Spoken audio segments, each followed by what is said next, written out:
Ang Mga Matang Umiibig, Chapter 8.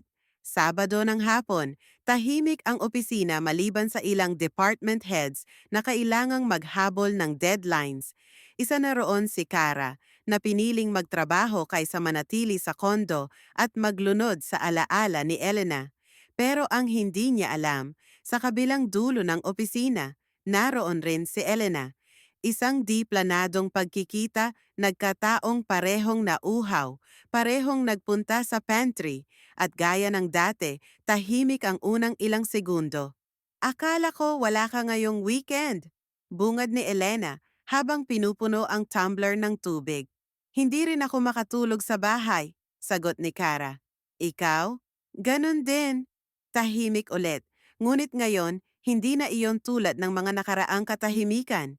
Ito'y puno ng mga tanong na gusto ng bitawan, pero parehong hindi sigurado kung dapat pa bang itanong. Ang sulyap na kumirot pag-angat ng tingin ni Kara, naabutan niyang nakatitig sa kanya si Elena. Hindi galit, hindi malamig, tila lungkot. Okay ka lang? Tanong ni Kara dahan-dahan, ngunit hindi sumagot si Elena. Sa halip, marahan nitong inikot ang tumbler sa kanyang kamay, sabay bulong. Alam mo bang ang hirap mong kalimutan? Tumigil si Kara.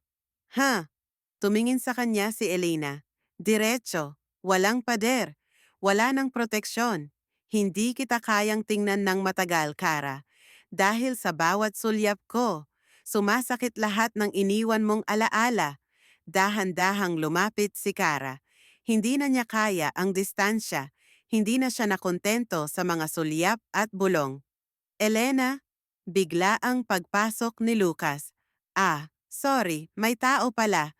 Parang binuhusan ng malamig na tubig ang dalawa. Agad lumayo si Elena, muling itinago ang emosyon sa likod ng kanyang matapang na mukha. Lucas, aniya, pilit na kalmado. May dala ka bang files? Oo, yung campaign draft, sagot ni Lucas. Ngunit hindi nito naitago ang pagkailang sa eksenang naabutan.